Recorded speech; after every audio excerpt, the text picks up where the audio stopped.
இந்த நேரத்தில் உடைய வார்த்தையை அனுப்பி நீர் வந்திருக்கிற ஒவ்வொரு வாலிப பிள்ளையும் நீர் பலப்படுத்தும்படியாக ஜெபிக்கிறேன். உடைய நாமத்துக்கே மகிமை உண்டாகட்டும். கர்த்தராகிய இயேசு மூலம் வேண்டுகிற நல்ல பிதாவே, ஆமென். அல்லேலூயா. ஆண்டவராகிய இயேசு கிறிஸ்துவின் நாமத்தினாலே உங்களுக்கு நான் வாழ்த்துக்களை சொல்லிக் கொள்கிறேன்.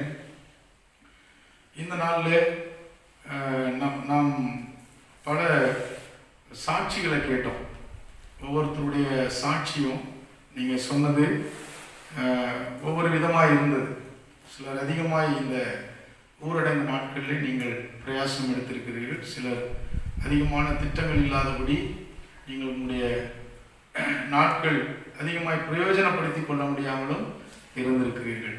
அருமையானவர்களே, வாலிப காலம் என்பது ஆண்டவர் நமக்கு கொடுத்திருக்கிற ஒரு மேன்மையான காலம். இந்த காலத்தில் செய்ய வேண்டியதை நாம் சரியாக செய்யலை அப்படின்னு சொன்னால் பிற்காலங்களில் அதை நினச்சி வருத்தப்படுவோம். பிறகு ஐயோ என்னுடைய நாட்களை நான் இழந்துட்டேனே அப்படின்னு சொல்லி ரொம்ப நம்ம வருத்தப்பட வேண்டிய ஒரு சூழ்நிலைக்கு தள்ளப்படும். அருமையான தேவ பிள்ளையே, நாம் நமக்கு கொடுக்கப்பட்ட காலங்கள் ஒவ்வொரு நாளும் அது பிரயோஜனமா போயிடணும். ஒரு நாள் கூட, ஒரு மணி நேரம் கூட நம்முடைய வாழ்நாளில் நாம் வீணடிப்பதற்கு துணிஞ்சிடக்கூடாது. நிறைய பிள்ளைகள் இன்றைக்கு ஒவ்வொரு நாளையும் பிரயோஜனமற்ற நிலையிலே அவர்கள் அப்படியே காலம் கடத்தி கொண்டே இருக்கிறார்கள். அது பிற்காலங்களில் அந்த நாட்கள் தேடினாலும் நமக்கு வராது. ஆகையினாலே நமக்கு கர்த்தருடைய வார்த்தையை, ஆலோசனைகளை இன்றைக்கு கேட்டு நீங்கள் பலப்பட வேண்டுமா என்பதை நான் அன்போடு கேட்டுக்கொள்கிறேன். பொதுவாக வாலிப காலத்தில் நாம் தேவனுக்குள்ளே நிலைத்திருப்பதற்கும் தேவன் விரும்பக்கூடிய ஒரு வாழ்க்கையை நாம் செய்ய வேண்டுமானால் நமக்கு குறிப்பாக முதல் அடித்தளமான ஒரு விஷயம் என்ன அப்படின்னு சொன்னா கர்த்தருடைய வசனம். கர்த்தருடைய வசனம் இல்லாம எதுவுமே செய்ய முடியாது. கர்த்தருடைய வார்த்தை நமக்குள்ள இருக்குமே ஆனால் நிச்சயமாக நம்முடைய வாலிப காலத்துல தேவனுக்கும் மற்ற யாவருக்கும் நாம் ஆசீர்வாதமாக இருக்கும். தேவனுடைய வசனம் இல்லாத பட்சத்துல நாம் நிச்சயமாக பிரயோஜனமற்றவர்களாய் மாறிப்போம். அன்பானவர்களே, இன்றைக்கு ஒரு சில ஆலோசனைகளை, கர்த்தருடைய வார்த்தை சார்ந்த சில ஆலோசனைகளை உங்களோடு பகிர்ந்து கொள்ள நான் இருக்கிறேன். நீங்கள் வாலிப பெண் பிள்ளைகளாய் வந்திருக்கிறீர்கள். நிச்சயமாக தேவன் உங்களை இந்த நாளிலே பலப்படுத்தி இதற்கு பின்பு மிகுந்த ஒரு அற்புதமான ஒரு நல்ல ஒரு மேன்மையான வாழ்க்கைக்குள்ளே உங்களை ஸ்திரப்பட தேவன் கட்டி எழுப்புவார் என்று நான் நம்புகிறேன். கரங்களை தட்டி அப்பாவுக்கு நன்றி சொல்லுவோம். நிச்சயமாக தேவன் அப்படி செய்வார். முதலாவது நான் உங்களுக்கு சொல்லுகிற ஒரு ஆலோசனை என்னவென்று சொன்னால், நீங்கள் இந்த நாட்களிலே, இந்த வாலிப நாட்களிலே கர்த்தருடைய வார்த்தையினாலே நிரப்பப்பட்டு இருக்க வேண்டும். நான் உங்ககிட்ட சில பேர்கிட்ட கேட்ட போது நீங்க சொன்னீங்க, வேத வசனத்தை அப்பப்போ கொஞ்சம் படிப்போம் அப்படிதான் சொல்றீங்க. ஒரு கிரமமா ஒரு நல்ல தீர்மானம் எடுத்து அந்த வசனத்தின் ஆழங்களை ஒரு ஆராய்ச்சியோட கூட படிக்கிறதுக்கான ஒரு விஷயம் யாருக்கிட்டே இல்லைன்னு தோணுது. அப்படிப்பட்ட ஒரு நிலைமை மாறணும். கர்த்தருடைய வேதத்தை நாம் ஆராய்ந்து படிக்க வேண்டும். இன்னைக்கு எத்தனையோ பாடத்திட்டங்கள் பாருங்க, அதை புரியலன்னா ஆசிரியர்கிட்ட நினைச்சிடும், கேட்கிறோம், திரும்ப திரும்ப கற்றுக்கொள்ளணும் இல்லையா, அந்த ஒரு காரியத்தில் நம்ம அதிகமாக கான்சன்ட்ரேட் பண்றோம். இன்றைக்கு ஒரு முதலாவது உங்களுக்கு கொடுக்கிற ஒரு முதலாவது ஆலோசனை என்னவென்று சொன்னால், கர்த்தருடைய வசனத்துல நிரப்பப்படணும். சொல்லுங்க, நல்ல சத்தமா சொல்லுங்க. கர்த்தருடைய வசனத்துல நீங்க நிரப்பப்படணும். நிரப்பப்படுதல்னா என்ன? இந்த மண்பாண்டத்துல, இந்த சரீரத்துல, நம்முடைய இருதயத்துக்குள்ளே வேத வசனத்தை நிரப்பி வைக்கணும். வேற எதுவும் அதுல நிரப்பக்கூடாது. இன்னைக்கு நிறைய பிள்ளைகள் என்ன செய்றாங்க, கண்ட கண்ட அசுத்தங்களை எல்லாம் அதுக்குள்ள நிரப்பி வச்சிருக்கிறாங்க. தேவையில்லாத உலக பிரகாரமான சிந்தனைகளை என்ன பண்ணிருக்காங்க, அதுக்குள்ள போட்டு நிறைச்சு வச்சிருக்கிறாங்க. ஆனா முதலாவது தேவன் இன்றைக்கு உங்களுக்கு கொடுக்கிற ஆலோசனையாக நீங்கள் எடுத்துக்கொள்ள வேண்டியது என்னவென்றால், கர்த்தருடைய வசனத்தால் நீங்கள் நிரப்பப்பட்டு இருக்க வேண்டும். ஆண்டுடைய வசனத்தினாலே நீங்கள் நிரப்பப்பட வேண்டும். சங்கீதம் 1ஆம் அதிகாரம் 2-3 வசனங்கள் நமக்கு நல்ல மனப்பாடமான வசனங்கள். அந்த வசனத்தில் என்ன சொல்லப்பட்டிருக்கு? கர்த்தருடைய வேதத்தில் பிரியமாயிருந்து இரவும் பகலும் அவருடைய வேதத்தில் தியானமாய் இருக்கிற மனுஷன் பாக்கியவான். அவன் நீர்க்கால்களின் ஓரமாய் நடப்பட்டு தன் காலத்தில் தன் கனியை தந்து இலையுதிராது இருக்கிற மரத்தை போல் இருப்பான். அவன் செய்வதெல்லாம் வாய்க்கும். அவள் செய்வதெல்லாம் வாய்க்கும். இரவும் பகலும், இது ஒரு ஃபார்முலா ஆண்டவர் நமக்கு கொடுத்திருக்கிறார். ஒரு அற்புதமான ஒரு விஷயம்தான். ரொம்ப சிம்பிள். நல்லா கவனிங்க, ரொம்ப சிம்பிள். அதே நேரத்தில் ரொம்ப ஜாக்கிரதையா இருந்தீங்கன்னா ரொம்ப வெரி ஈஸி. ரொம்ப ஈஸியா இந்த ஆசீர்வாதத்தை நீங்க என்ன செய்ய முடியும்? பெற்றுக்கொள்ள முடியும். என்ன சொல்லியிருக்கு? ராத்திரியும் பகலும் எதுல பிரியமா இருக்கணுமா? கர்த்தருடைய வேதத்துல நீங்க பிரியமா இருந்து இரவும் பகலும் அவருடைய வேதத்துல தியானமா இருக்கிற மனுஷன் பாக்கியவான். தியானமா இருக்கிற மனுஷி பாக்கியவதி. அப்போ என்ன ஆகும்? அவங்க எப்படி இருப்பாங்க? அவங்க வாழ்க்கை எப்படி இருக்குதான் பாருங்க. எவ்வளவு பெரிய இந்த வசனத்தை மறக்கவே கூடாது. அவங்க வாழ்க்கை எப்படி இருக்குது? அவங்க நீர்க்கால்களின் ஓரமாய், ஒரு நல்ல தண்ணி ஓடுற வாய்க்கால் ஓரமாய் நடப்பட்டு தன் காலத்தில் அந்தந்த காலத்துல கனி தந்து எப்பவும் பசுமையா இருக்கிற மரத்தை போல அவங்களுடைய வாழ்க்கை இருக்கும். ஆமா. அப்போ உங்க வாழ்க்கையில ஒரு செழிப்பு இருக்கணும்னா எது முக்கியமா உங்களுக்கு தேவைப்படுது? எது முக்கியமா தேவைப்படுது? வேத வசனம் இல்லாட்டா அவங்க வாழ்க்கை சோர்ந்து போயிடும். வேத வசனம் இல்லாட்டா அந்த மனுஷன் என்ன செய்வான்? ஒரு உலர்ந்து போன கொடியை போல கிடப்பான். அப்ப வேத வசனத்தை ராத்திரி பகலா ஒருத்தர் தியானம் பண்ணிட்டாங்க அப்படின்னு சொன்னா அவங்களுக்கு ஒரு செழிப்பான வாழ்க்கை இருக்கு அப்படின்னா என்ன அர்த்தம்? அவங்க வாழ்க்கையில இருந்து சந்தோஷம் எடுப்படாது. அவங்க வாழ்க்கையில இருந்து சமாதானம் எடுபடாது. அவங்க வாழ்க்கையில ஒரு நாளும் தடுமாற்றங்கள் வராது. அவங்க என்ன செய்தாலும் வாய்க்கும். அல்லேலூயா. It gives prosperity. அவங்க என்ன செய்தாலும் அது அவங்களுக்கு என்ன செய்யும்?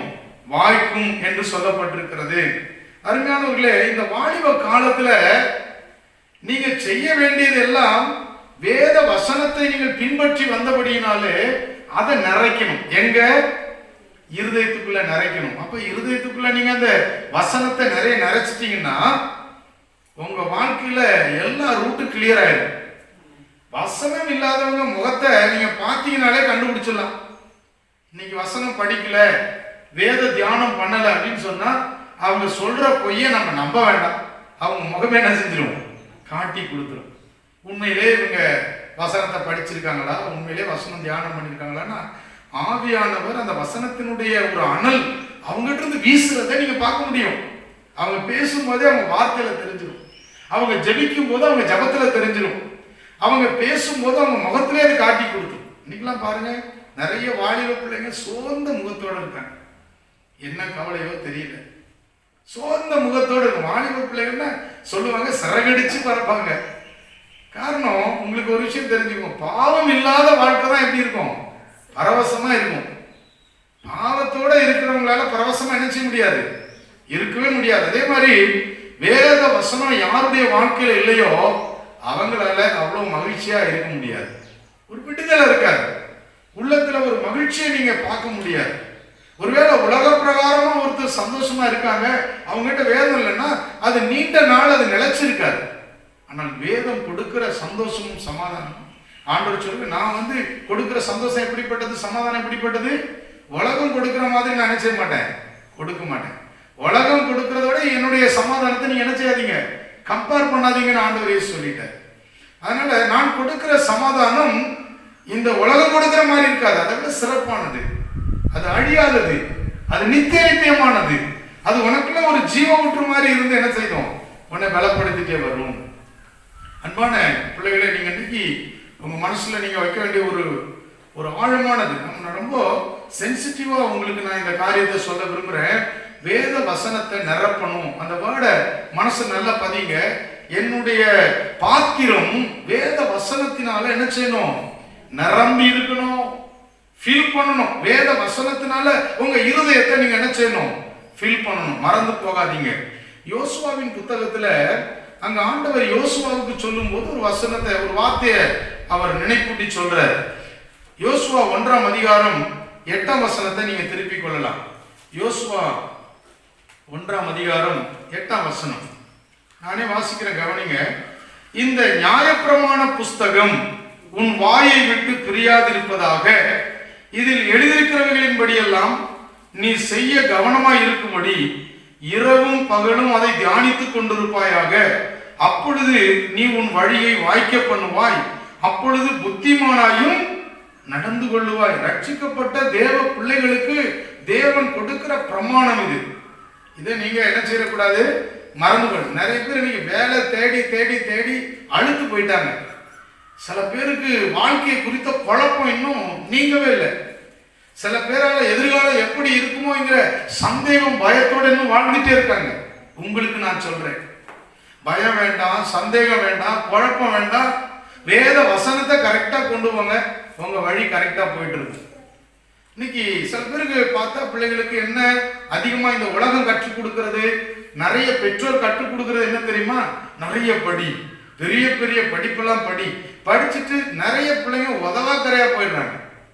ஏதோ சில பிள்ளைகள் தான் பயனுள்ளவங்களா இருக்கிறாங்க, பணம் சம்பாதிக்கிறாங்க, வீட்டுக்கு ஆசீர்வாதமா இருக்காங்க, தேவனுக்கும் ஆசீர்வாதமா இருக்காங்க.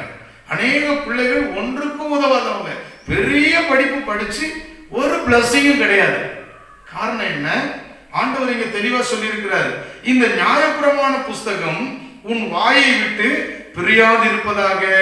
1ஆம் சங்கீதத்துல சொல்லி இருக்கிற மாதிரி தான் இங்கேயும் சொல்லப்பட்டிருக்கு.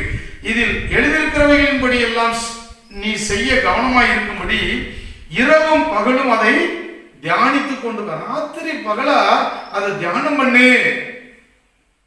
ஆமே, கவனிக்கிறீங்களா? ராத்திரி பகலா என்ன செய்யணும் போட்டிருக்கு? ராத்திரி பகல செல்போன் பாரு, ராத்திரி பகல டிவி முன்னாடி உட்கார்ந்துரு. ஒரு விஷயம் சொல்லுவாங்க, நீங்க நல்லா புரிந்து கொள்ளுங்க. பிள்ளைங்க இப்ப பார்க்கலாம், நிறைய பேர் நான் டிவியில அதை தான் பார்த்தேன், இதை தான் பார்த்தேன், பிரசங்கம் தான் கேட்டாங்க. நான் ஆண்டவர் சொல்லி இருக்கிறாரு, அப்படியெல்லாம் உங்களை போய் உட்கார்ந்து மணிக்கணக்கா உட்கார்ந்துன்னு சொல்லல. அவர் சொல்லி இருக்கிறது என்ன? இரவும் பகலும் வேதத்தை நீ தியானம் பண்ணு. யுவர் ஓன் மெடிடேஷன், உங்களுடைய சொந்த தியானமா இருக்கும். அது சில நேரம் செய்தி கேட்கலாம், டிவியில நான் கேட்கிறேன்னு ஒரு தங்கச்சி சொன்னாங்க. அதுவே ரெகுலரா இருக்கக்கூடாது. டிவியில கேட்கிற செய்தி கொஞ்சம் உதவியா இருக்கும், அவ்வளவுதான். ஆனால் நீங்க தியானம் என்ன செய்யணும்? என்னமா?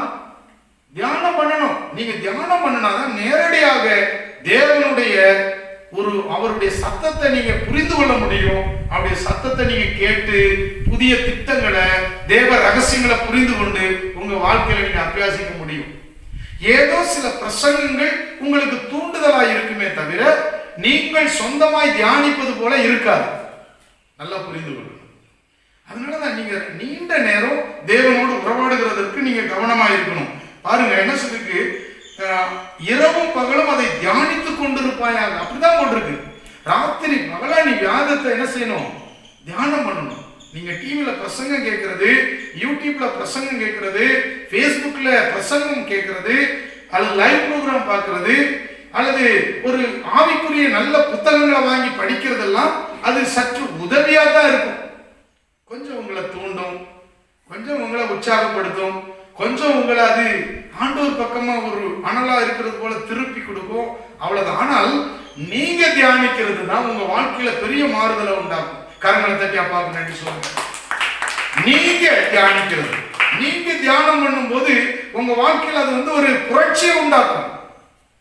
தேவன் நேரடியா உங்களோடு பேசுறது போல எதுவும் இருக்காது தேவ பிள்ளையே. அதனால நீங்க என்ன செய்யணும்? இன்றைக்கு முக்கியமா நான் உங்களுக்கு ரொம்ப ஸ்ட்ரிக்டா சொல்ற விஷயம் என்னன்னா, வேதத்தை நீங்க தனிப்பட்ட ரீதியில ராத்திரி பகல என்ன செய்யணும்? மெடிடேஷன் பண்ணணும். இரவு பகல நேரம் கிடைக்கும் போதெல்லாம் உங்க பேக்ல எப்பவுமே வேதத்தை வச்சுக்கோங்க, ஒரு குறிப்பேடு வச்சுக்கோங்க. நீங்க கட்டாயமா எப்போ ஆண்டவர் ஒரு விஷயம் இன்ஸ்பயர் பண்றாரா, ஆண்டவர் ஒரு காரியத்தை உங்களுக்கு உணர்த்துறாரா, உடனே எழுதி வைங்க. அது பிறகு நீங்க உங்களுக்கு பயன்படும். அது அநேகருக்கு அதை கற்றுக் கொடுக்கிறதுக்கும் அது உங்களுக்கு பயன்படும். உங்களுக்கும் பயன்படும், மற்றவர்களுக்கும் பயன்படும். எதிர்காலத்திலே தேவன் உங்களை பயன்படுத்துகிற நாட்கள்ல அவைகள் உங்களுக்கு ரொம்ப ஆசீர்வாதமா இருக்கும். இந்த வாலிப காலம் ரொம்ப அற்புதமான அபூர்வமான காலம். திரும்பி நீங்க கேட்டாலும் கிடைக்காது. அதனால இந்த வாலிப காலத்துல வேதத்தை எவ்வளவு தூரம் உங்களுக்குள்ள உங்க இருதயத்துக்குள்ள ஸ்டோர் பண்ண முடியுமோ தயவு செய்து அதை ஸ்டோர் பண்ணுங்க, அதை தியானம் பண்ணுங்க.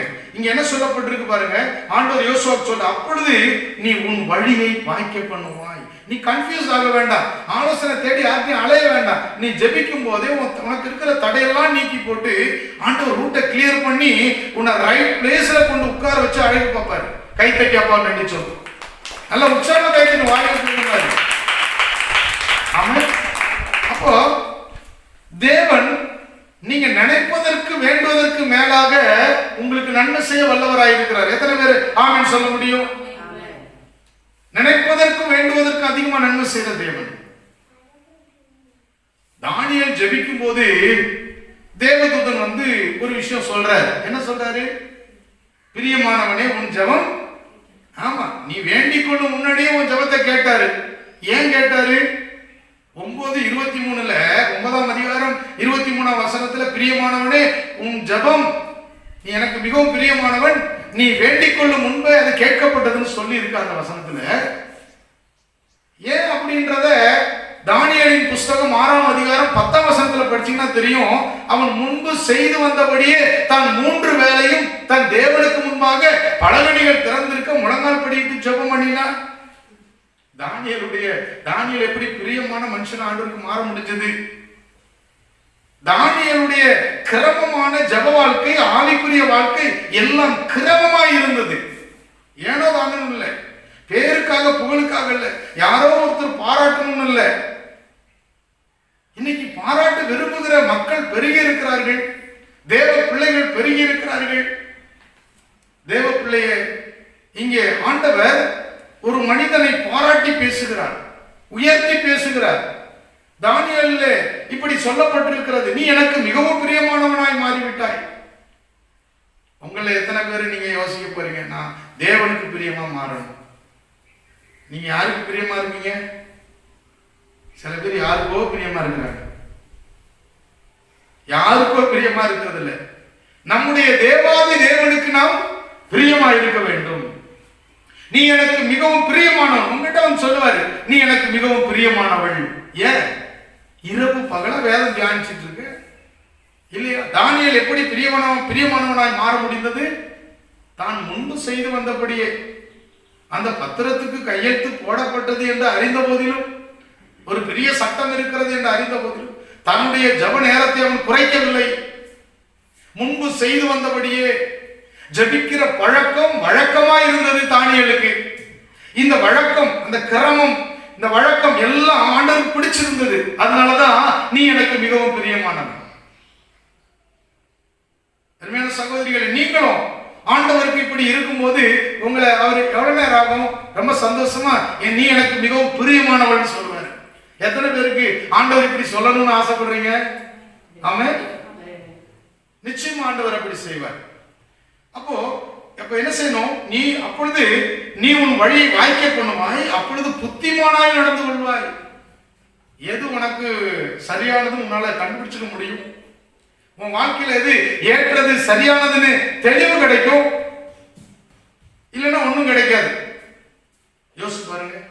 வேத வசனம் இல்லாதபடி உங்களுடைய வாழ்க்கை இருக்குமே ஆனால் அது அஸ்திபாரமற்ற ஒரு ஆவிக்குரிய வாழ்க்கையா தான் இருக்கும்.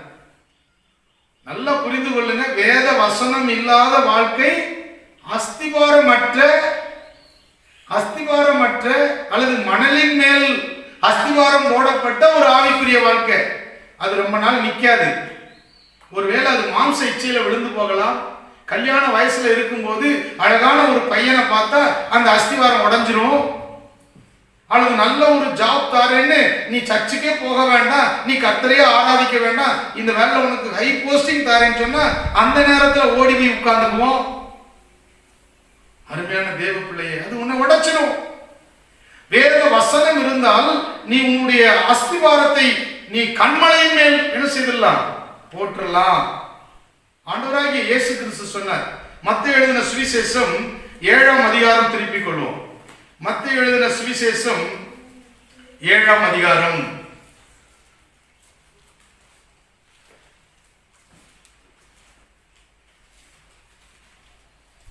24ஆம் வசனம் முதல் 27ஆம் வசனம் வரைக்கும் நான் வாசிக்கிறேன். நான் சொல்லிய இந்த வார்த்தைகளை கேட்டு இவைகளின்படி செய்கிறவன் எவனோ அவனை கண்மலையின் மேல் தன் வீட்டை கட்டின புத்தியுள்ள மனுஷனுக்கு ஒப்பிடுவேன். பெருமழை சொரிந்து பெருவெள்ளம் வந்து காற்று அடித்து அந்த வீட்டின் மேல் மோதியும் அது விழவில்லை. ஏனென்றால் அது கண்மலையின் மேல் அஸ்திபாரம் போடப்பட்டிருந்தது. நான் சொல்லிய இந்த வார்த்தைகளை கேட்டு இவைகளின்படி செய்யாதிருக்கிறவன் எவனோ, செய்யாதிருக்கிறவன் எவளோ என்று எடுத்துக்கலாம். அவன் தன் வீட்டை மணலின் மேல் கட்டின புத்தியில்லாத மனுஷனுக்கு ஒப்பிடப்படுவான். பெருமழை சுரிந்து பெருவெள்ளம் வந்து காற்று அடித்து அந்த வீட்டின் மேல் மோதியும் அது மோதின போது அது விழுந்தது, விழுந்தும் முழுவதும் அழிந்தது. அருமையான வாலிப சகோதரிகளை நல்லா கவனிங்க. இது உங்களுக்கு இந்த வசனத்தோட அர்த்தம் நல்லா புரியும். வேத வசனத்தினாலே யாருடைய வாழ்க்கை ஸ்திரமாக கட்டப்பட்டு இருக்கிறதோ, வேத வசனத்தினாலே யாருடைய வாழ்க்கை அழகாக கட்டப்பட்டு வருகிறதோ, அவங்க வாழ்க்கையில எத்தனை சோதனைகள் வந்தாலும் அவர்களுடைய ஆவிக்குரிய வாழ்க்கைக்கு சேதம் வராது. ஆமென், ஆமென். என்ன கவனிக்கிறீங்களா? அவங்களுடைய ஆவிக்குரிய வாழ்க்கைக்கு ஒரு நாளும் சேதம் வராது. வேத வசனத்தின்படி எந்த யாருடைய வாழ்க்கை கட்டப்படவில்லையோ அவங்க வாழ்க்கைக்கு ஒரு சோதனை வந்தா விழுந்துருவாங்க. ஒரு மாம்ச இச்சையா இருக்கட்டும், அல்லது பணமா இருக்கட்டும், அல்லது வேற எந்த புகழா இருக்கட்டும், வேற ஏதாவது சில உலக பிரகாரமான காரியங்களுக்காக, அல்லது தங்களுடைய சுகபோகத்திற்காக, அல்லது தங்களுக்கு இலகுவான ஒரு வழிக்காக அவர்கள் அந்த ஆவிக்குரிய வாழ்க்கையை நஷ்டப்படுத்தி விடுவார்கள். அன்பானவர்களே, வாலிப காலத்துல வேத வசனத்தினால நீங்க அலங்கரிக்கப்பட்டிருக்கணும். வேத வசனம் இல்லாவிட்டால் உங்களால் ஜெயம் கொள்ளவே முடியாது என்பதை நீங்கள் விளங்கிக் கொள்ள வேண்டும். சங்கீதம் 119ஆம் சங்கீதத்துல சொல்லப்பட்டு 74ஆம் வசனம் பாருங்க. 119ஆம் சங்கீதத்துல 74வது வசனம்.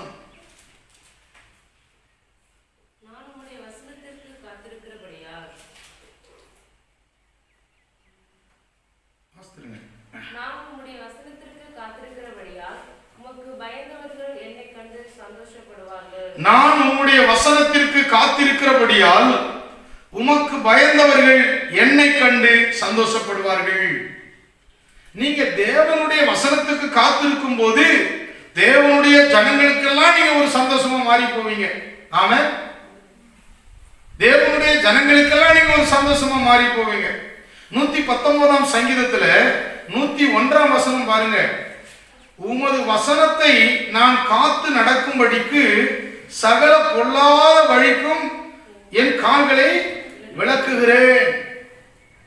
ஆமென். என்ன சொல்லப்பட்டிருக்கு? என்ன சொல்லப்பட்டிருக்கு?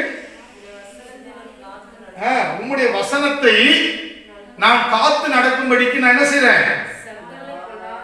ஆமென். சகல பொல்லாத வழிகளுக்கும் என் கால்களை விளக்குகிறேன். நீங்க அதை செய்யணும்.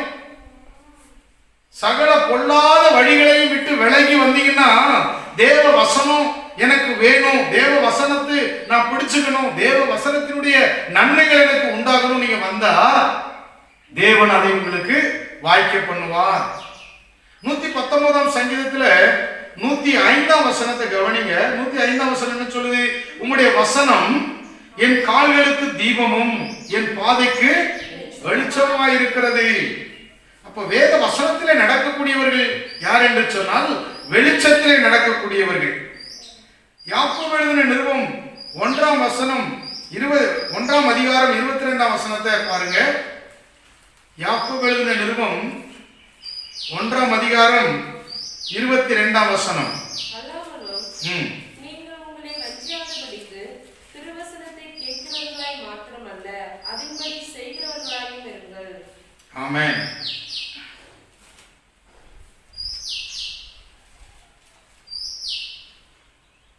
யாக்கோபு 1ஆம் அதிகாரம் 22ஆம் வசனம். நீங்கள் உங்களை வஞ்சியாதபடிக்கு திருவசனத்தை கேட்கிறவர்களாய் மாத்திரமல்ல, அதின்படி செய்கிறவர்களாயும் இருங்கள். எண்ணத்தினால் எனில், அடுத்த வசனம், ஒருவன் திருவசனத்தை கேட்டும் அதன்படி செய்யாதவனானால் கண்ணாடியிலே தன் சுபாவ முகத்தை பார்க்கிற மனுஷனுக்கு ஒப்பாயிருப்பான். அவன் தன்னைத்தானே பார்த்து அவிடமிட்டு போனவுடனே தன் சாயல் இன்னது என்பதை மறந்து விடுவான். அருமையானவர்களே, ஆண்டுடைய வசனம் என்ன சொல்லப்பட்டிருக்கிறது? திருவசனத்தை கேட்கிறவர்களாய் மாத்திரமல்ல, அதன்படி செய்கிறவர்களாகவும் இருங்கள். இன்னும் அநேக வசனங்கள் இந்த வேத வசனத்திற்காக நமக்கு வேத வசனத்தை நாம் முக்கியப்படுத்த வேண்டும் என்பதாக சொல்லப்பட்டிருக்கிறது. அன்பானவர்களே, ஒரு காரியத்தை திட்டமாய் தெளிவாய் நீங்கள் உறுதியாய் இன்றைக்கு தீர்மானித்துக் கொள்ள வேண்டும். என்னுடைய இந்த வாலிப காலத்தில் நான் திருவசனத்தினால் நிரப்பப்பட போகிறேன். எத்தனை பேர் ஆமென் சொல்லுவோம்? ஆமென். நான் என்னுடைய வாலிப காலத்தில் திருவசனத்தினாலே, வேத வசனத்தினாலே என்னுடைய வாழ்க்கையை நான் நிறைக்க போகிறேன். என்னுடைய இருதயத்துக்குள்ள நிறைய வசனங்களை நான் உள்ளே வைக்க போகிறேன். தேவ பிள்ளையே, வேத வசனம் இல்லாமல் நம்முடைய வாழ்க்கையிலே ஒரு விடுதலையான ஜீவியத்தை நீங்கள் செய்ய முடியாது. ஆகவே இன்றைக்கு ஒரு தீர்மானம் எடுத்துக்கொள்ளுங்கள். என்ன தீர்மானம்? வேத வசனத்தினால் நான் நிரப்பப்படுவேன், வேத வசனத்தினால் நான் நிரப்பப்படுவேன் என்கிறதான ஒரு தீர்மானம் உங்களுக்கு அவசியமாயிருக்கிறது. இரண்டாவதாக ஒரு ஆலோசனை, பரிசுத்தமாக வாழ தீவிர முயற்சி எடுங்கள். இரண்டாவது ஆலோசனை, உங்களுக்கு கொடுக்கிற ஆலோசனை என்னவென்று சொன்னால், பரிசுத்தமாக வாழ தீவிர முயற்சி எடுக்கணும். நான் சும்மா பரிசுத்தமா இருங்கன்னு சொல்லாம இந்த வாக்கியத்தை ஏன் இப்படி சொல்றேன்? பரிசுத்தமாக வாழ நீங்கள் தீவிர முயற்சி எடுக்க வேண்டும். நீங்கள் தீவிரமாய் முயற்சி எடுக்க வேண்டும். ஏன்னா அநேகர் இந்த பரிசுத்தமான வாழ்க்கை வாழ்வதற்கு ஏனோ தானோ என்கிற ஒரு நிலைக்குள்ள இருக்கிறதுனால அவங்களால என்ன செய்ய முடியல? ஜெயம் கொள்ள முடியல. அருமையான தேவ பிள்ளையே, பரிசுத்தமான வாழ்க்கையே பரவசமான வாழ்க்கை என்பதை நீங்கள் புரிந்து கொள்ள வேண்டும். பரிசுத்தம் இல்லாமல் ஒருவனும் தேவனை தரிசிக்க முடியாது. அப்போ வாலிப காலத்துல ஒரு சேலஞ்சிங் வேணும், ஒரு புரட்சிகரமான எண்ணம் நமக்குள்ள வேணும். என் வாலிபம் கரைபடாது, வாலிப காலத்துல என்னுடைய ஆவி ஆத்மா சரீரம் கரைபடாம நான் பாதுகாப்பேன் என்கிற ஒரு வைராக்கிய தெய்வீக சிந்தை உங்களுக்குள்ள வர வேண்டும். அப்பதான் நீங்க ஆவிக்குரிய பிள்ளைகளாக இருப்பீர்கள். அப்பதான் நீங்க ரட்சிக்கப்பட்ட ரட்சிப்பு அது சரியாய் நிறைவேறி வரும். நீங்கள் எல்லாவற்றிலும் ஜெயம் கொள்வதற்கு தேவனுடைய ஒத்தாசை உங்களுக்கு கிடைக்கும். அருமையானவர்களே, வேத வசனம் இல்லாதபடிக்கு நீங்கள் பரிசுத்தம் என்ன செய்ய முடியாது? வாழ முடியாது. யாத்ராகமத்தின் புஸ்தகம் 19ஆம் அதிகாரம் 6ஆம் வசனத்திலே சொல்லப்பட்டிருக்கிறது, ஆண்டவர் நம்மை அவருக்கென்று ஒரு பரிசுத்த ஜனக்கூட்டமாய் தெரிந்து கொண்டாராம். ஆண்டவர் ஒரு பரிசுத்த ஜனக்கூட்டமாய் அவருக்கென்று அவர் தெரிந்து கொண்டாராம். தேவ பிள்ளையே, இந்த வேதத்தை சுமக்கிற நீங்கள், இந்த வேதத்தை பின்பற்ற விரும்பி வந்திருக்கிற நீங்கள் யார் தெரியுமா?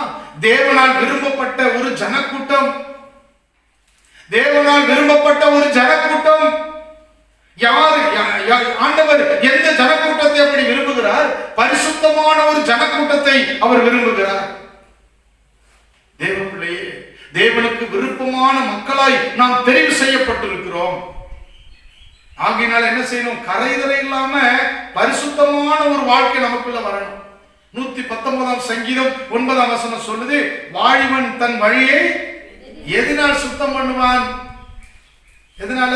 உம்முடைய வசனத்தின்படி தன்னை காத்துக் கொள்கிறதுனால் தானே. வேத வசனம் இருக்கிற பிள்ளைகள் பாவத்துல மாட்டிக்க மாட்டாங்க. நீங்க நிறைய பிள்ளைங்க பாருங்க, வேலைக்கு போனா அங்கேயே ஒரு ரட்சிக்கப்படாதவங்க கூட பழகி தங்களுடைய வாழ்க்கையில நிறைய நஷ்டங்களை சந்திக்கிறாங்க. இன்னும் சில பிள்ளைங்க ஆண்டவரை விட்டு தூரம் போய் பரிசுத்தமான வாழ்க்கையை விட்டு இல்லையா, இன்னும் பல இடங்களில் சபைக்குள்ளேயும் சபைக்கு வெளியேயும் தவறான உறவுகளை அவர்கள் வைத்துக் கொண்டு நிறைய தேவனுக்கு பிரியமில்லாத செயல்களில் ஈடுபட துவங்கி விடுகிறார்கள். கடைசியில் வாழ்க்கை கேள்விக்குறியாய் போய் விடுகிறது.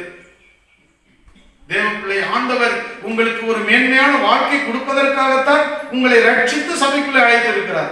ஆமென். இதுக்கு இவ்வளவுதானே? ஆமென். நல்லா போல்டா இருக்க மாட்டீங்களா? ஆமா, இங்கிருந்து நீங்க போகும்போது விடுதலையா போல்டா போகணும். விடுதலையா இருக்கணும், நல்லா ஸ்ட்ராங்கா இருக்கணும். ஒரு நாள் சோர்ந்து போக கூடாது. உங்களை தேவன் எதற்காக இவ்வளவு மேன்மையான ரட்சிப்பை தந்து சபைக்குள்ளே வைத்து இருக்கிறார்? எதற்காக அழைத்து வந்தார்? உங்களுக்கு ஒரு நல்ல எதிர்காலத்தை அமைத்து கொடுக்கும்படி, உங்களுக்கு ஒரு அழகான இடத்தை தெரிவு செய்து வைத்திருக்கிறார். நீங்களே அந்த இடத்துக்கு போக முடியாதபடி தடையாய் மாறிவிடக் கூடாது. மாம்ச இச்சைக்கு நோ சொல்லிடணும், பிசாசுடைய தந்திரங்களுக்கு நோ சொல்லிடணும், மனுஷனுடைய துன்மார்க்குடைய ஆலோசனைக்கு நோ சொல்லிடணும்.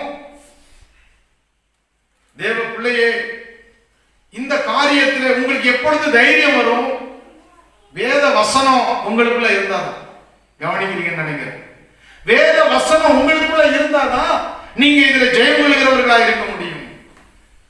சங்கீதக்காரன் அழகா சொல்றாரு, உமக்கு விரோதமா நான் பாவம் செய்யாம இருக்கணும்னா நான் என்ன செய்யணும்? என்ன செய்யணும்? உங்களுடைய வசனத்தை, இந்த வேத வசனத்தை நான் பாவம் செய்யாதபடிக்கு அந்த இருதயத்துக்குள்ள எந்த வச்சிருக்கிறேன்? வேத வசனங்களை நான் வைத்திருக்கிறேன். அன்பானவர்களே, அப்ப வேத வசனம் தான் நம்மை பரிசுத்தமாய் வாழ்வதற்கு உதவி செய்கிறது. யோவான் 17:17 நீங்க பாத்தீங்கன்னா, யோவான் எழுதின சுவிசேஷம் 17ஆம் அதிகாரம் 17ஆம் வசனத்துல, உம்முடைய சத்தியத்தினாலே அவர்களை பரிசுத்தமாக்கும். வேத வசனத்தை படிக்கும் போது நீங்க பரிசுத்தமாக்கப்படுறதுக்கான அருமையான வழிநடத்தல் உங்களுக்கு கிடைச்சிடும்.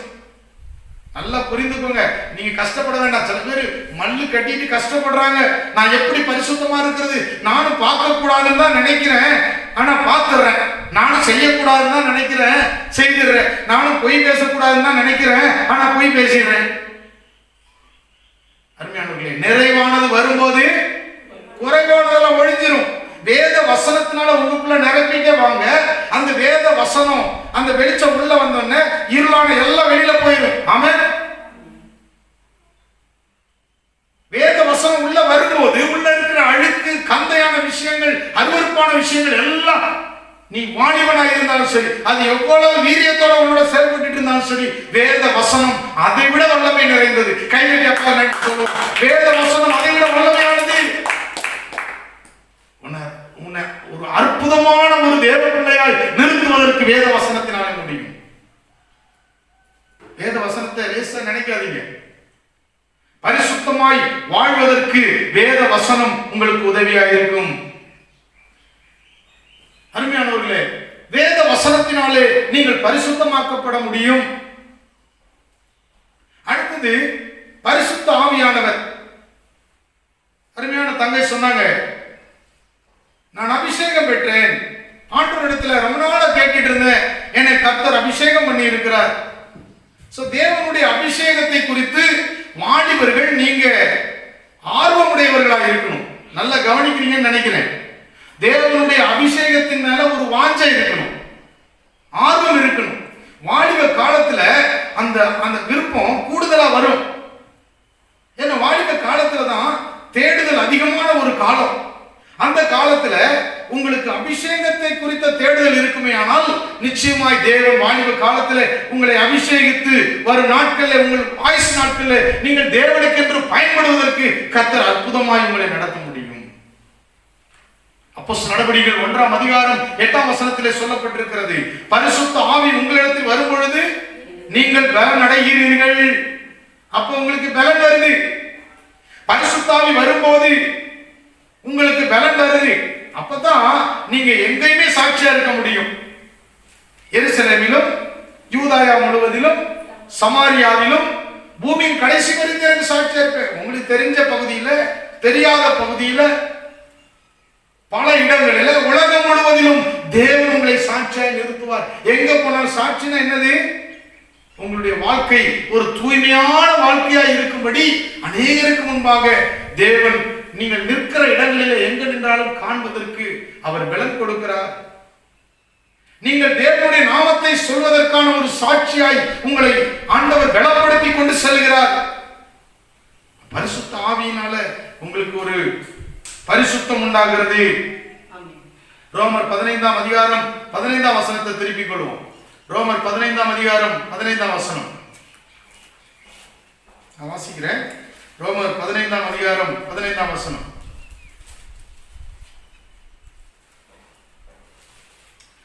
அப்படி இருந்தும் சகோதரரே, புறஜாதியாராகிய பலி பரிசுத்த ஆவியினாலே பரிசுத்தமாக்கப்பட்டு, எதனாலே பரிசுத்தமாக்கப்பட்டு? பரிசுத்த ஆவியினாலே. இன்னும் சற்று மேல வாசித்தீங்கன்னா 13ஆம் வசனத்துல, பரிசுத்தாவின் பலத்தினாலே உங்களுக்கு நம்பிக்கை பெருகும்படிக்கு நம்பிக்கையின் தேவன் விசுவாசத்தினால் உண்டாகும் எல்லாவித சந்தோஷத்தினாலும் சமாதானத்தினாலும் உங்களை நிரப்புவாராக. அருமையானவர்களே, பரிசுத்த ஆவியானவர் உங்களுக்குள்ளே வரும் பொழுது நீங்கள் பரிசுத்தத்திற்கான ஒரு விலையேற பெற்ற நீங்கள் பலனை பெற்றுக்கொள்ளக்கூடியவர்களாய் மாற முடியும்.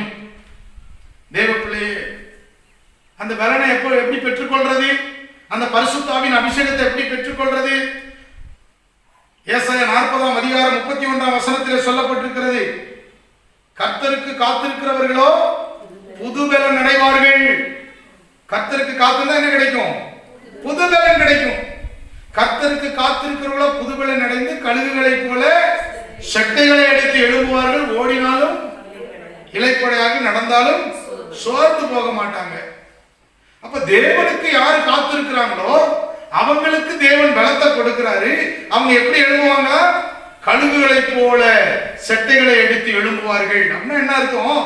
அவங்கள எந்த ஒரு காரியம் கட்டி வைக்க முடியாது. அவங்க விடுதலையோட ஒரு தங்களுடைய ஆவிக்குரிய வாழ்க்கையில சிறகடித்து பறக்கிறவர்களா இருப்பார்கள். அன்பானவர்களே, தேவ சமூகத்துல காத்தில்லைன்னா நீங்க எதை பார்க்க போறீங்க? எப்படி நீங்க பலப்பட முடியும்? எப்படி நீங்க ஆவிக்குரிய வாழ்க்கையில ஸ்திரமாய் நிற்க முடியும்? எனவே இந்த காரியத்திலே நீங்கள் கவனமாய் இருக்கும்படி நான் உங்களை அன்பா கேட்டுக்கிறேன். அருமையானவர்களே, எபேசியர் 5ஆம் அதிகாரம் 18 இருந்து 20 வரைக்கும் பார்க்கும்போது நாம சில காரியங்களை அங்க கற்றுக்கொள்ள முடியும். எபேசியர் 5 திருப்பிக் கொள்ளுங்க. நான் வாசிக்கிறேன். எபேசியர் 5ஆம் அதிகாரத்துல 18 இருந்து 20 வரைக்கும் நான் வாசிக்கிறேன். சகல பரிசுத்தவான்களோடு கூட கிறிஸ்துவினுடைய அன்பின் 5ஆம் அதிகாரம் 18 இருந்து 20 வரைக்கும், துன்மார்க்கத்திற்கு ஏதுவான மதுவான வெறி கொள்ளாமல் ஆவியினால் நிறைந்து சங்கீதங்களினாலும் கீர்த்தனைகளினாலும் ஞானப்பாட்டுகளினாலும் ஒருவருக்கொருவர் புத்தி சொல்லிக் கொண்டு உங்கள் இருதயத்தில் கர்த்தரை பாடி கீர்த்தனம் பண்ணி நம்முடைய கர்த்தராகிய இயேசு கிறிஸ்துவின் நாமத்தினாலே எப்பொழுதும் எல்லாவற்றிற்காக பிதாவாகிய தேவனை ஸ்தோத்தரித்து. அன்பானவர்களே, ஆண்டுடைய வசனம் சொல்லுது, துன்மார்க்கத்திற்கு ஏதுவான மதுவான வெறி கொள்ளாமல் ஆவியினால் நிறைந்திருக்க வேண்டும். ஆவியினால் என்ன செய்யணுமா? நிறைந்திருக்க வேண்டும். அப்ப ஆவியினால் நிறைந்திருக்கும் போது நாம் பரிசுத்தமாய் வாழ்வதற்கான வழிநடத்துதலை இந்த ஆவியானவர் நமக்கு கொடுக்கிறவராய் இருக்கிறார். தேவ பிள்ளையே, இரண்டாவது நீங்கள் உங்களுடைய உள்ளத்திலே தீர்மானிக்க வேண்டிய ஒரு விஷயம் என்னவென்று சொன்னால், பரிசுத்தமாக வாழ்வதற்கு ஒரு தீவிர முயற்சி எடுக்க வேண்டும். ஆமென். எத்தனை பேர் அப்படி இன்றைக்கு நாம் அதை தீர்மானிக்கிறோம்? ஆமென். ஆமா, பரிசுத்தமா வாழ்வ. என்னுடைய ஆவி ஆத்மா சரீரத்துல ஒரு சின்ன டாட் கூட வரக்கூடாது. எத்தனை பேருக்கு அப்படி சந்தோஷமான விருப்பம் இருக்கிறது? நிச்சயமாக தேவன் அப்படி செய்வார். நான் என் தேவனுக்கு முன்பாக கரைதரையற்ற ஒரு வாழ்க்கையை நான் வாழ வேண்டும். ஒரே ஒரு வசனத்தை வாசித்து நாம் அடுத்த குறிப்புக்கு செல்லலாம். 1 பேதுரு 1ஆம் அதிகாரம் 15ஆம் வசனத்தை கவனிங்க. 1 பேதுரு 1ஆம் அதிகாரம் 15ஆம் வசனம். உங்களை அழைத்தவர் பரிசுத்தராய் இருக்கிறது போல நீங்களும் உங்கள் நடக்கைகள் எல்லாவற்றிலேயும் பரிசுத்தராய் இருங்கள். நான் பரிசுத்தர், ஆகையால் நீங்களும் பரிசுத்தராய் இருங்கள் என்று எழுதியிருக்கிறதே. அன்பானவர்களே, வாலிப காலத்துல நீங்கள் அதிகமாய் கான்சன்ட்ரேட் பண்ண வேண்டிய அடுத்த ஒரு விஷயம் என்ன அப்படின்னு சொன்னா, பரிசுத்தமா இருப்பதற்கு தீவிரமான முயற்சி எடுக்க வேண்டும். எங்க உட்காரக்கூடாதோ அங்க உட்காரக்கூடாது, எங்க நிக்க கூடாதோ அங்க நிக்க கூடாது. நன்றாக புரிந்து கொள்ள வேண்டும். யாரிடத்தில் ஆலோசனை கேட்கக்கூடாதோ அவர்களிடத்தில் ஆலோசனை கேட்கக்கூடாது. சங்கீதம் 1 சொல்லப்பட்டிருக்கிறது, துன்மார்க்கருடைய ஆலோசனை நடவாமலும் பாவிகளுடைய வழியில் நில்லாமலும் பரியாசக்காரர் உட்காரும் இடத்தில் உட்காராமலும் இருக்க வேண்டும். தேவ பிள்ளையே, இரண்டாவது, உங்களுடைய வாலிப காலத்தில் நீங்கள் கான்சன்ட்ரேட் பண்ண வேண்டிய, கவனிக்க வேண்டிய, ஜாக்கிரதையாக இருக்க வேண்டிய ஒரு விஷயம் என்னவென்று சொன்னால், பரிசுத்தம் கெட்டு போகிறதற்கு நீங்கள் இடம் கொடுக்க கூடாது. மாறாக பரிசுத்தமாக வாழ்வதற்கு நீங்கள் தீவிர முயற்சி எடுக்கணும். தீவிர முயற்சி எடுக்க வேண்டும். தேவனுடைய ஒத்தாசையோடு நீங்கள் தீவிரமாய் முயற்சி எடுக்க வேண்டும். மூன்றாவதாக, குணசாலியான பெண்ணாய் நீங்கள் நடந்து கொள்ள வேண்டும். குணசாலியாய் நடந்து கொள்ள வேண்டும். நீதிமொழிகள் 31 அதிகாரம் 10 உங்களுக்கு நன்றாய் தெரிந்த வசனம் தான். என்ன வசனம்? என்ன வசனம்? நீங்களே சொல்லுங்க. 31:10. குணசாலியான பெண்ணை கண்டுபிடிப்பவன் யார்? அவருடைய விலை முத்துக்களை பார்க்கிலும் உயர்ந்தது, விலையேற பெற்றது. உங்களை எல்லாரும் பாராட்டம் நினைப்பீங்களா? எல்லாரும் உங்களை கெட்டவன் சொல்ல நினைப்பீங்களா? சொல்லுங்க. பாராட்டம் நினைப்பீங்களா? எல்லாரும் என்னை கெட்டவன் சொல்லட்டும் அப்படின்னு நினைச்சுக்கீங்களா? பாராட்டம் நினைப்போம். எல்லாருக்கும் அதுதான் ஆசை. இப்போ வேதமும் அதான் சொல்லுது, குணசாலியான பெண்ணை கண்டுபிடிப்பவன் யார்? அவளுடைய விலை சொல்லுங்க, முத்துக்களை பார்க்கிலும் விலையேற பெற்றது. நீங்க குணசாலியா இருப்பீங்களா? அல்லேலூயா. நீங்க குணசாலியா இருக்கணும்னு ஆண்டவர் விரும்புறாரு. அன்பானவர்களே, யாருடைய வசனம் பாருங்க. குணசாலியான பெண்ணை கண்டுபிடிப்பவன் யார்? அவளுடைய விலை முத்துக்களை பார்க்கிலும் விலையேற பெற்றது, முத்துக்களை பார்க்கிலும் உயர்ந்தது. 31வது நீதிமொழிகள் அந்த அதிகாரத்தை நாம் திருப்பிக் கொள்வோம். அங்கே அந்த குணசாலியான பெண்ணுடைய சில கேரக்டர்ஸ் எல்லாம் போட்டிருக்கு. நான் அதுல 1-2 மாத்திரம் சொல்றேன். வசனம் 15 என்ன சொல்லப்பட்டிருக்கு? அவள் இருட்டோடே எழுந்து. ரொம்ப கஷ்டம் இல்ல? நிறைய வாலிப பிள்ளைங்க இப்பெல்லாம் பெற்றோருடைய கம்ப்ளைண்ட் என்ன தெரியுமா? 7 மணிக்கு எழுந்திருக்கிறேன். நானாவது கம்மியா சொல்லியிருக்கிறேன். சில வீட்டில் 8 மணிக்கு 9 மணிக்கு தான் நினைச்சுறாங்க காலையில பிள்ளைங்க எழுந்திருக்கிறாங்க. எப்படி தேவனுக்கு பிரியமான ஒரு ராஜ்யத்தை அவர்கள் கட்ட முடியும்? நிறைய பெற்றோருடைய மனவேதனை இதுதான். பல பேர் எங்கிட்ட சொல்லி இருக்கிறாங்க, தேவ பிள்ளையே, வாலிப பிள்ளைகள், நீங்க என்ன செய்ய, வாலிபத்தின் காலத்துல நீங்கள் நற்குணங்களில் மிகுந்த வீரியமுடையவர்களாக இருக்க வேண்டும். நற்காரியங்களிலே நீங்கள் மிகுந்த வீரியமாக இருக்க வேண்டும். நான் குணசாலியா இருக்க வேண்டும் என்று நல்ல ஒரு தீர்மானம் நீங்கள் எடுக்க வேண்டும். இங்க சொல்லப்பட்டிருக்கிறது 15ஆம் வசனத்தை கவனிப்போம். இருட்டோட எழுந்து தன் வீட்டாருக்கு ஆகாரம் கொடுத்து தன் வேலைக்காரிகளுக்கு படி அளக்கிறாள் என்று சொல்லப்பட்டிருக்கிறது. ஒரு குடும்பத்தில் இருக்கக்கூடிய பெண், குணசாலியான பெண், இரவு பகல் பாராது உழைக்கிற பெண்ணாய் இருக்கிறார். வசனம் 17-18 கவனிங்க. தன்னை பலத்தால் இடைக்கட்டி கொண்டு தன் கைகளை பலப்படுத்துகிறாள். தன் வியாபாரம் பிரயோஜனம் உள்ளது என்று அறிந்திருக்கிறாள். இரவிலே அவள் விளக்கு அணையாதிருக்கும். ஆமென். கடினமாய் உழைக்கிற பெண்ணாய் இருக்கிறாள். அந்த குணசாலியை கண்டுபிடிக்கிறவன் யார்? அவளுடைய விலை முத்துக்களை பார்க்கிலும் விலையேற பெற்றது. நிறைய பெண் பிள்ளைகள் என்ன செய்றாங்க? தூங்கி தூங்கி நேரத்தை கழிக்கிறவங்களா இருக்கிறாங்க. சாப்பாடு தூக்கம், சாப்பாடு தூக்கம். என்ன ஆகும்? ஒரு காலத்துல அவங்களால எதுவுமே செய்ய முடியாது, அந்த நிலைக்கு தள்ளப்பட்டுருவாங்க. அடுத்து இன்னொரு விஷயம் பாருங்க, வசனம் 26 கவனிங்க. வசனம் 26 என்ன போட்டிருக்கு? தன் வாயை ஞானம் விளங்க திறக்கிறாள். ஞானமா பேசணும். நிறைய பிள்ளைகள் வாய்னாலே மாட்டிட்டு கஷ்டப்படுறாங்க. நாங்க சில பிள்ளைகளுக்கு ஆலோசனை கொடுக்க போகும்போது பார்த்தா வாய்னால மாட்டிக்கிட்ட பிள்ளைங்க நிறைய பேர் இருக்கிறாங்க. வாய்னால மாட்டிட்டு பிறகு ரொம்ப அதுல இருந்து விடுதலையாக முயற்சிக்கு எடுத்தும் முடியாத எத்தனையோ கஷ்டங்களுக்குள்ள தள்ளப்பட்டு இருக்கிறாங்க. தேவ பிள்ளையே, நீங்க நன்றா புரிந்து கொள்ளுங்க. தன் வாயை ஞானம் விளங்க திறக்கிறாள். குணசாலியான பெண் யார் மேலையும் எரிந்து விழுவது கிடையாது. நீங்க எப்படி இருக்கீங்க வாலிப காலத்துல, வாலிப வயசுல, உங்களுடைய இல்லத்துல, உங்களுடைய பெற்றோருக்கு முன்பாக, உங்க வீட்டாருக்கு முன்பாக உங்களுடைய காரியம் எப்படி இருக்கிறது? தன் வாயை ஞானம் விளங்க திறக்கிறாள் என்று சொல்லப்பட்டிருக்கிறது.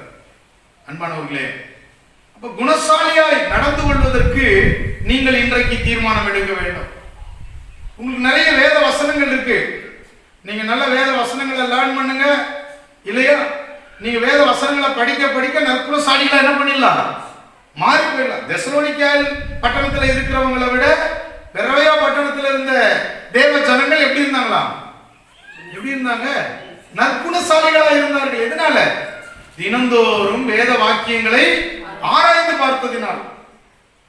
தினந்தோறும் வேத வாக்கியங்களை ஆராய்ந்து பார்த்ததினால் பெரோயாவில் உள்ள ஜனங்களை விட, தேவ ஜனங்களை விட, தெசலோனிக்கேயில் தேவ ஜனங்களை விட பெரோயாவில் இருந்த ஜனங்கள் அதிக நற்குணசாலிகளாக இருந்தார்கள். அன்பானவர்களே, நல்லா புரிந்து கொள்ளுங்க. எல்லாத்துக்குமே அடித்தளம் என்னதான்? அடித்தளம் என்ன? Word of God, scripture. ஆண்டவருடைய வசனம் இல்லாமல் நீங்கள் எதை சாதிக்க முடியாது. குணசாலியாய் மாறுவதற்கு வேத வசனம். பெரோயா பட்டணத்தில் இருந்த ஜனங்கள் தினந்தோறும் வேத வாக்கியங்களை ஆராய்ந்து பார்த்ததினால் தெசலோனிக்கேயில் இருக்கிற ஜனங்களை, இருந்த ஜனங்களை விட அதிக நற்குணசாலிகளாக இருந்தார்கள். தன் வாயை ஞானம் விளங்க திறக்கிறாள். வசனம் 27 பாருங்க. அவள் சோம்பலின் அப்பத்தை புசியாமல், என்ன அப்பத்தை சாப்பிடல? சில பேர் சாப்பிடுற சாப்பாடே சோம்பேறி சாப்பாடு தான் சாப்பிடுறது. சாப்பிட்டோம்னா சாஞ்சிடுறது. அருமையானவர்களே, இப்ப பார்க்கிறோம், அவள் சோம்பலின் அப்பத்தை புசியாமல் தன் வீட்டு காரியம் எப்படி நடக்கிறது என்று கண்ணோக்கமாய் இருக்கிறாள். சுறுசுறுப்பாய் இருக்கிறாள். நல்ல தீவிரமான ஒரு செயல்படக்கூடிய பெண்ணாய் இருக்கிறாள். அருமையானவர்களே, அருமையான வாலிப பிள்ளைகளை நல்லா தெரிந்து கொள்ளுங்க.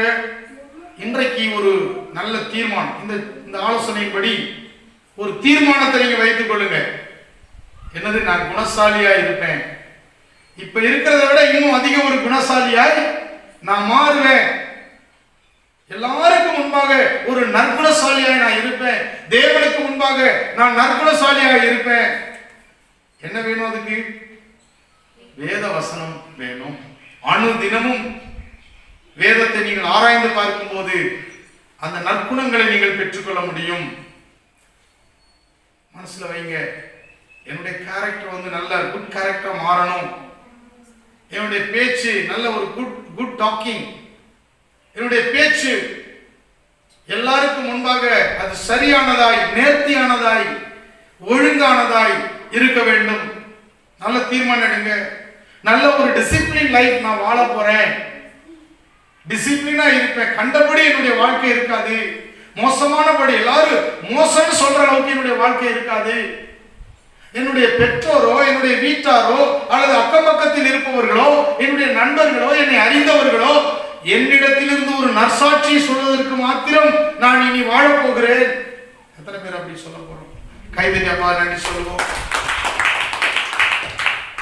யாரெல்லாம் என்னை பார்த்து குறைவாய் சொன்னார்களோ அவர்களுக்கு முன்பாக நான் ஒரு நற்குணசாலியாய் விளங்க போகிறேன். தீர்மானம் எடுங்க. ஆமென். தீர்மானம் எடுங்க. முடியும்.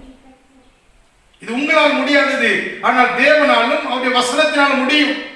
பரிசுத்த ஆவியானவருடைய உதவினாலே உங்களால் முடியும். பவுல் சொல்லுகிறார், என்னை பலப்படுத்துகிற கிறிஸ்துவினாலே எல்லாவற்றையும் செய்ய எனக்கு பலன் உண்டு. உங்களால முடியும். நான் உங்களுக்கு அந்த திட நம்பிக்கை இன்றைக்கு கொடுக்கிறதுக்காக ஆண்டவர் என்னை பலப்படுத்தி இருக்கிறார். ஆமென். நீங்களாம் சாதாரண ஆள் கிடையாது. இங்க வந்திருக்கிற ஒவ்வொரு வாலிப தங்கச்சியும் உங்களை ஆண்டவர் பெரிய அளவுல சைன் பண்ண வைக்க போறாரு. ஆமென் சொல்லுங்க. நிச்சயமா உங்களை பெரிய அளவுல கர்த்தர் உயர்த்த போகிறார். நீங்க பின்பற்ற வேண்டிய காரியம் இதுதான்.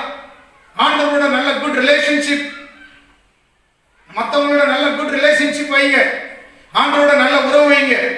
மற்றவங்களோட நீங்க எப்படி இருக்கணும்? உங்க ரிலேஷன்ஷிப் என்ன?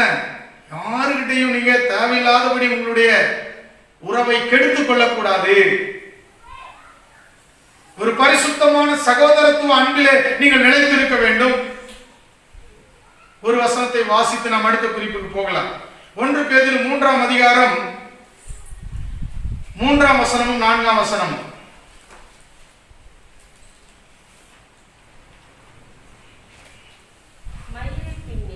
வாசிங்க. பொன்னாபரணங்களை அணிந்து உயர்ந்த வஸ்திரங்களை உடுத்திக் கொள்ளுதலாகிய புறமான அலங்கரிப்பு உங்களுக்கு அலங்காரமாய் இல்லாமல் அழியாத அலங்கரிப்பாய் இருக்கிற சாந்தமும் அமைதலும் உள்ள ஆவியாகிய இருதயத்தில் மறைந்திருக்கிற குணமே உங்களுக்கு அலங்காரமாய் இருக்க கடவது. அதுவே தேவனுடைய பார்வையில் விலையேற பெற்றது. இங்க ஆண்டுடைய வசனம் உங்களுக்கு ஒரு புறம்பான அலங்காரத்தின் மேலே கவனம் வைக்காம, அதுவும் வாலிப பிள்ளைகள் பெண் பிள்ளைகளுக்கு சொல்லவே வேண்டாம். என்னென்னலாம் லேட்டஸ்டா இருக்கோ எல்லாம் உங்களுக்கு தெரியும். ஆனா வேதம் ஒரு விஷயம் கண்டனம் பண்ணுகிறதை நீங்கள் கவனிக்கணும். மயிரை பின்னி பொன்னாபரணங்களை அணிந்து உயர்ந்த வஸ்திரங்களை உடுத்திக் கொள்ளுதலாகிய புறம்பான அலங்கரிப்பு உங்களுக்கு அலங்காரமாய் இராமல், யுவர் கான்சன்ட்ரேஷன், உங்களுடைய கவனம் அந்த பக்கம் போகாம. எத்தனையோ பிள்ளைங்க வீட்டில் விலை குறைவா எடுத்து கொடுத்துட்டா பெற்றோர் மேல கோவப்பட்டுட்டு அதனால பெரிய பிரச்சனைகளை உண்டு பண்ணக்கூடிய பிள்ளைகள் இருக்கிறாங்க. தேவனுடைய வசனம் என்ன சொல்லுது? புறம்பான அலங்கரிப்பு, அதுல ரொம்ப கான்சன்ட்ரேட் பண்ணாம. சில பேருக்கு தலைமுடியில கான்சன்ட்ரேஷன், சில பேருக்கு ட்ரெஸ். புறம்பான அலங்கரிப்பை குறித்த காரியங்களிலே நீங்கள் உங்களுடைய கவனத்தை அதிகமாய் வைக்காதபடிக்கு வசனம் சொல்லியிருக்கு. அழியாத அலங்கரிப்பாய் இருக்கிற சாந்தமும் அமைதலும் உள்ள ஆவியாகிய இருதயத்தில் மறைந்திருக்கிற குணமே உங்களுக்கு அலங்காரமாய் இருக்க கடவது. அதுவே தேவனுடைய பார்வையில் விலையேற பெற்றது. அப்போ எந்த அலங்காரம் உங்களுக்கு வேணும்? தேவனுடைய பார்வையில விலையேற பெற்ற அலங்காரமா, புறம்பான அலங்காரமா? தேவனுடைய பார்வையில் விலையேற பெற்ற அலங்காரத்தை நீங்க நேசிங்க. அழியாத அலங்கரிப்பு அதுதான். எனது சாந்தம் அமைதலும் உள்ள ஆவியாகிய இருதயத்தில் மறைந்திருக்கிற குணம் அலங்காரமாக இருக்கட்டும். நற்குணம் அது ஆண்டவருக்கு பிரியம். இது தேவனுடைய பார்வையில எப்படி இருக்குது? விலையேற பெற்றதா இருக்கிறது. அருமையான தேவ பிள்ளைகளே, எனவே நல்ல குணசாலிகளா இருப்பதற்கே நீங்கள் முக்கியத்துவம் கொடுக்கணும். ஆமென். நல்ல குணசாலிகளா இருப்பதற்கே நீங்கள் என்ன செய்யணும்?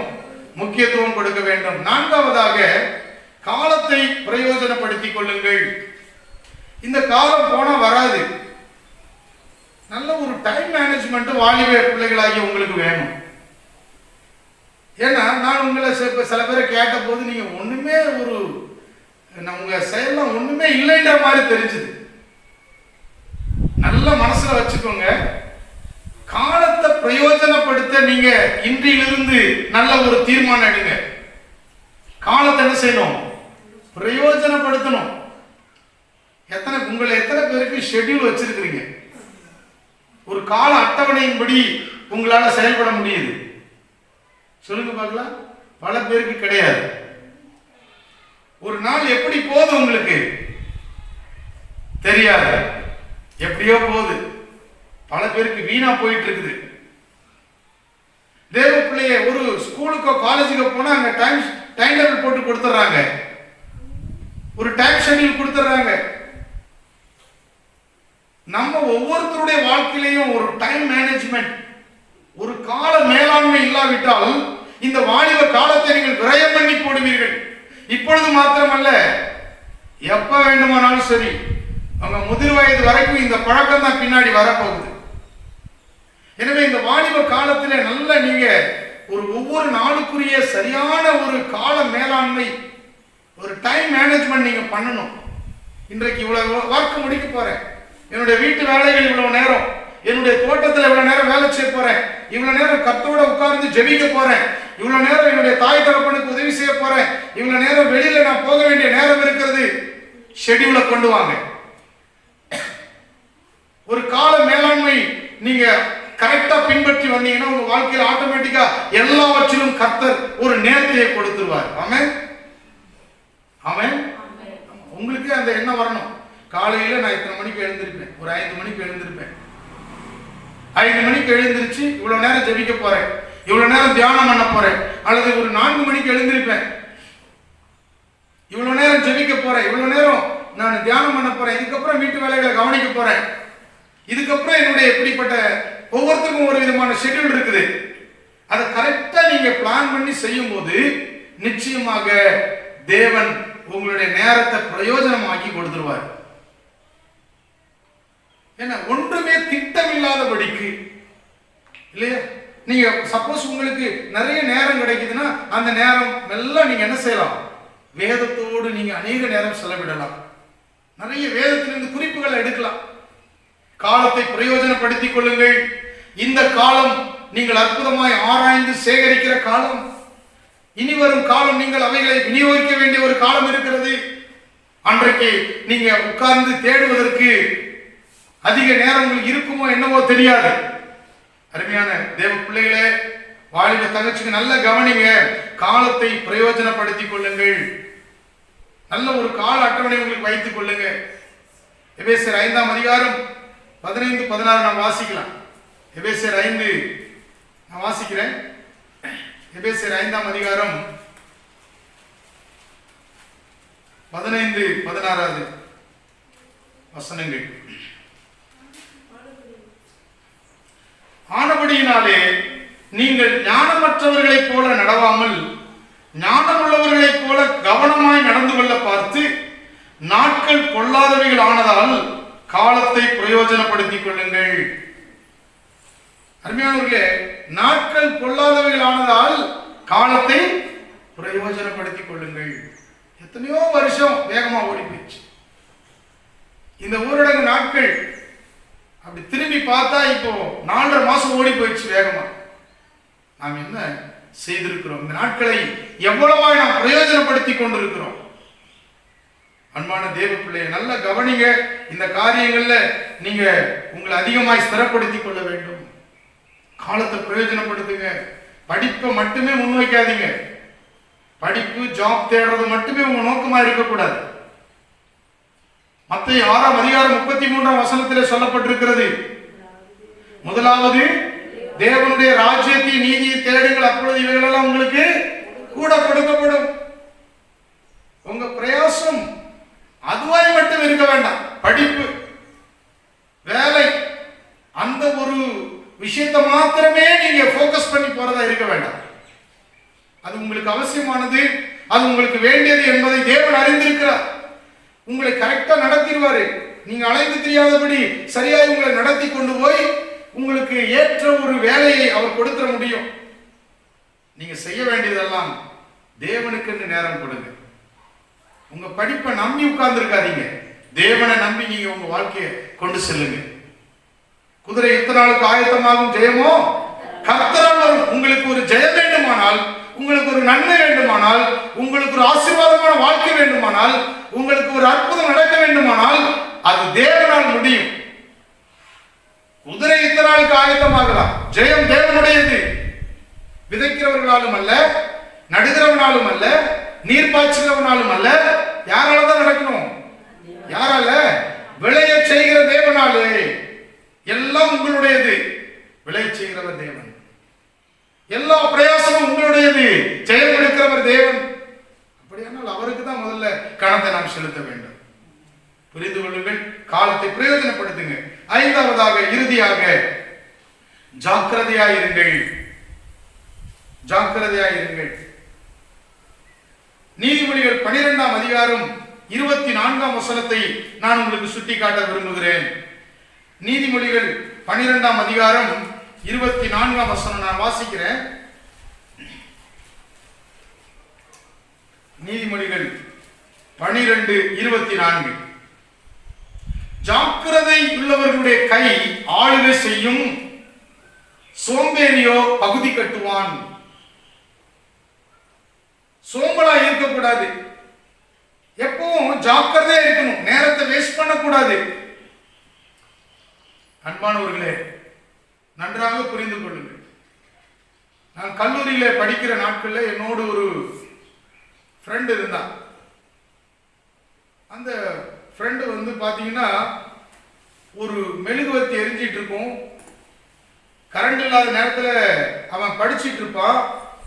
படிச்சுட்டு இருக்கும்போது யாராவது போய் பேச்சு கொடுக்க போனா அவன் சொல்ல என்ன தெரியுமா சொல்லுவான்?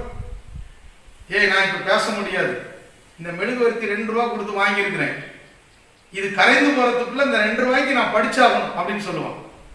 என் கூட இருந்த ஒரு ஃப்ரெண்டு. அப்படி கவனம் இருக்கக்கூடிய மக்களும் இருக்கிறார்கள். அல்லேலூயா. அன்னைக்கு எவ்வளவு வேஸ்ட் பண்றோம் நம்ம. யோசிச்சு பாருங்க. ஜாக்கிரதையா இருக்க வேண்டும். தேவன் நம்முடைய கையிலே கொடுத்த காலங்களுக்கு ஒரு கணக்கு கேட்பார், நமக்கு கொடுத்த தருணத்துக்கு ஒரு கணக்கு கேட்பார், நம்முடைய பெற்றோர் செய்த நன்மைகளுக்கு ஒரு கணக்கு கேட்பார். இப்படி ஒரு நல்ல பெற்றோரை உனக்கு கொடுத்திருந்தேன், உனக்கு செலவு பண்ற அப்பா அம்மா கொடுத்திருந்தேன், உன்னை நேசிக்கிற அப்பா அம்மா கொடுத்திருந்தேன், உனக்கு நல்ல வீட்டு சூழலை கொடுத்திருந்தேன், நேரத்தை கொடுத்திருந்தேன், நீ என்ன பண்ணுனேன்னு சொல்லி ஆண்டவர் கேட்பார். மனுஷன் ஒரு நாள் தேவனுக்கு கணக்கு ஒப்புவிக்க வேண்டிய நாள் வருகிறது. அன்பான வாலிப பிள்ளைகளை நல்லா கவனிங்க. ஜாக்கிரதைகளுடைய கை ஆளுகை செய்யும். நீதிமொழிகள் 12:27 பார்க்கிறோம்.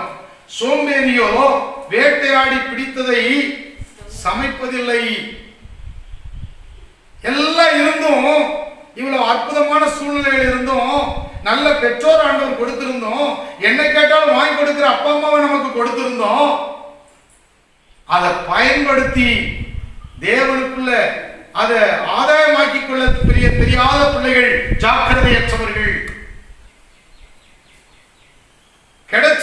கிடைச்ச சூழ்நிலையை பயன்படுத்திக் கொள்ள தெரியாத பிள்ளைகள் ஏமாளிகளாய் போய்விடுவார்கள். ரோமர் 12:11 சொல்லப்பட்டிருக்கிறது, அசதியா இராமல் எப்படி இருங்க? ஜாக்கிரதையா இருங்க.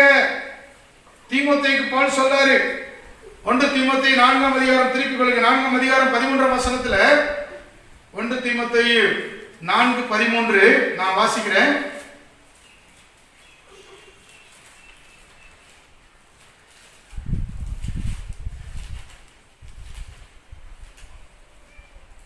தீமோத்தேயு 4:13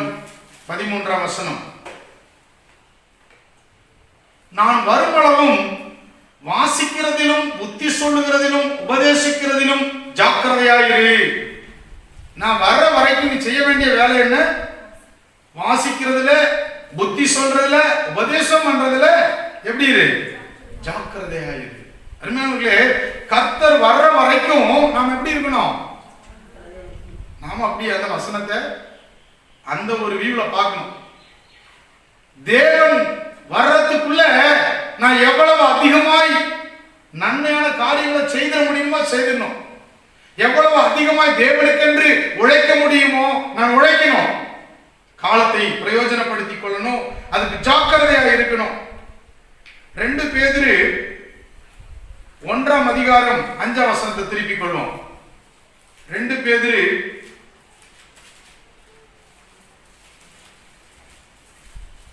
1:5 வாசிக்கிறேன். இப்படி இருக்க நீங்க அதிக ஜாக்கிரதை உள்ளவர்களாய் உங்கள் விசுவாசத்தோட தைரியத்தையும், தைரியத்தோட ஞானத்தையும், ஞானத்தோட இச்சையடக்கத்தையும், இச்சையடக்கத்தோட பொறுமையையும், பொறுமையோட தேவபக்தியையும், தேவபக்தியோட சகோதர சிநேகத்தையும், சகோதர சிநேகத்தோட அன்பையும் கூட்டி வழங்குங்கள். எப்படி சொன்னதெல்லாம் ஜாக்கிரதையா செய்யணும், ஜாக்கிரதையா செய்யணும். உங்கள் விசுவாசத்தோட தைரியம், தைரியத்தோட ஞானம், ஞானத்தோட இச்சையடக்கம், இச்சையடக்கத்தோட பொறுமை, பொறுமையோட தேவபக்தி, தேவபக்தியோட சகோதர சிநேகம், சகோதர சிநேகத்தோட அன்பு, இவைகளை நாம் என்ன செய்யணும்? கூட்டி வழங்க வேண்டும். அதிலே 10 கவனிங்க. ஆகையால் சகோதரரே, உங்கள் அழைப்பையும் தெரிந்து கொள்ளுதலையும் உறுதியாக்கும்படி ஜாக்கிரதையாயிருங்கள். இவைகளை செய்தால் நீங்கள் ஒரு காலம் இடறி விழுவதில்லை. அந்த பகுதியில் இருக்கிற வேத வசனங்கள் எல்லாம் கவனிங்க. அதே 3ஆம் அதிகாரம் 14ஆம் வசனத்துக்கு வாங்க. 3ஆம் அதிகாரம் 14ஆம் வசனத்தை கவனிங்க. ஆகையால் பிரியமானவர்களே, இவைகள் வர காத்திருக்கிற நீங்கள் கரையற்றவர்களும் பிழையில்லாதவர்களுமாய் சமாதானத்தோட அவர் சந்நிதியில் காணப்படும்படி ஜாக்கிரதையா இருங்க. அல்லேலூயா. இந்த ஜாக்கிரதை, எச்சரிக்கையா இருக்க வேண்டிய காரியங்களை குறித்து நீங்க கவனமா இருக்கணும். அன்பான தேவ பிள்ளைகளே, இந்த நாளிலே நல்ல ஒரு தீர்மானத்தை எடுத்துக்கொள்ளுங்க. நான் ஜாக்கிரதையா இருப்பேன். ஜாக்கிரதையுடைய கை ஆளுகை செய்யும். நான் என்னுடைய வாழ்க்கையில எந்த ஒரு நன்மையையும் எந்த ஒரு தேவனுக்கேற்ற காரியங்களிலும் நான் கோட்டை விட போவது கிடையாது. நான் அதை மறந்து போவது கிடையாது. நான் ஜாக்கிரதையா இருந்து அதை ஜெயமாக பெற்றுக்கொள்வேன் என்று முடிவெடுங்கள். கர்த்தர் இந்த நாளில் அதற்கேற்ற விதமாய் உங்களை ஆசீர்வதிப்பார். அன்பான தேவ பிள்ளைகளே, இந்த நாளில் நமக்கு கொடுக்கப்பட்ட இந்த 5 ஆலோசனைகளிலும் நாம் கவனம் வைப்போம். வரும் நாட்களில் அந்த தீர்மானத்துக்குள்ளே நாம் நடந்து செல்வதற்கு பிரயாசம் எடுப்போம். கர்த்தர் நமக்கு உதவி செய்வார். முதலாவது, நான் உங்களுக்கு சொன்னேன், கர்த்தருடைய வார்த்தையால் நீங்கள் என்ன செய்யப்பட வேண்டும்? நிரப்பப்பட வேண்டும். 2வது, பரிசுத்தமாக வாழ தீவிர முயற்சி எடுக்க வேண்டும். 3வது, குணசாலியாய் நடந்து கொள்ள வேண்டும். 4வது, காலத்தை பிரயோஜனப்படுத்திக் கொள்ள வேண்டும்.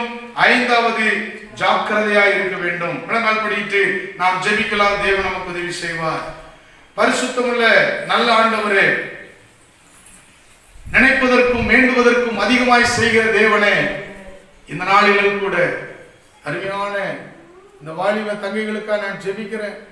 கர்த்தருடைய இரக்கம், கர்த்தருடைய கிருபை அருமையான பிள்ளைகளோடு இருந்து நடத்தும்படியா நான் ஜெபிக்கிறேன்.